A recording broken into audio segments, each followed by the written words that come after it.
নমস্কার বন্ধুরা, কেমন আছেন সবাই? সম্পূর্ণ নিরামিষ কাঁচা লঙ্কা দিয়ে এই পেঁপে আলুর তরকারি। স্কিপ না করে পুরো ভিডিওটি দেখবেন, আশা করি ভালো লাগবে। অল্প সময়ে এই রেসিপিটি আপনিও বাড়িতে তৈরি করে নিতে পারেন যে কোনো নিরামিষ দিনে। ফোড়নের জন্য আমি এখানে শুকনো লঙ্কা, সাদা জিরে, তেজপাতা নিয়েছি। মশলার জন্য আদা, জিরে, টমেটো আর ধনে গুঁড়ো বাটা নিয়ে নিয়েছি। আগে থাকতেই কুচিয়ে নিয়েছি পেঁপে, আলু।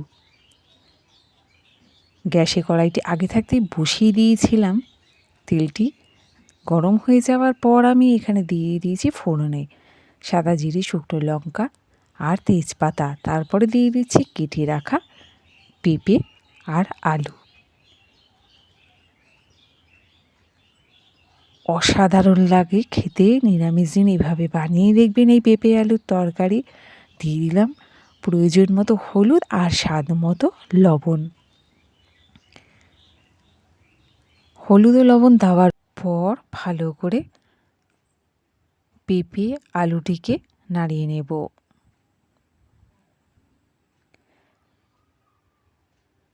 এখানে আমি 5খানা কাঁচা লঙ্কা নিয়ে নিয়েছি।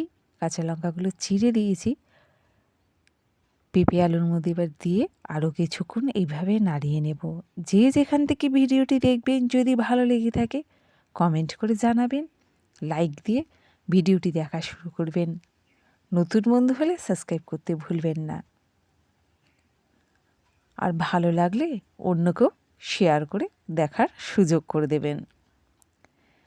এখানে বাটা মশলাটা দিয়ে দিলাম। আগেই বলেছি বাটা মশলাতে আমি এখানে আদা, জিরে, ধনে গুঁড়ো ও টমেটো বেটে নিয়েছিলাম। খুব কম সময় এত সুন্দর একটি নিরামিষ রেসিপি বাড়িতে তৈরি করে নিতে পারবেন। এখানে আমি আরও কিছুটা স্বাদ মতো লবণ দিয়ে দিচ্ছি। চারিদিকে এখন এত আওয়াজ, যার জন্য ভয়েস দিতে ভীষণ সমস্যা হয়।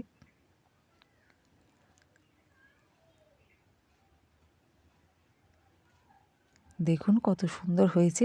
মশলাটা কষানোর পর আমি এখানে প্রয়োজন মতো জল দিয়ে দিচ্ছি, যাতে বাকি আলু আর পেঁপেটা সিদ্ধ হয়ে যায়। কমেন্ট করে জানাতে ভুলবেন না আজকের রেসিপিটি কেমন হলো। 3 থেকে 4 মিনিট আমি এভাবেই রেখে দেবো, যাতে ভালোভাবে আলু আর পেঁপেটা সিদ্ধ হয়ে যায়। তো দেখুন ভালো মতো আলু পেঁপেগুলো সিদ্ধ হয়ে গেছে। আমি এবার এটা একটা পাত্রে নামিয়ে নিচ্ছি। বন্ধুদের বলবো কেমন লাগলো কমেন্ট করে অবশ্যই জানাতে, একটি লাইক দিতে, ভিডিওটি অন্যকেও দেখার সুযোগ করে দেবেন শেয়ার করে। নতুন বন্ধু হলে সাবস্ক্রাইব করে পাশেই থাকবেন।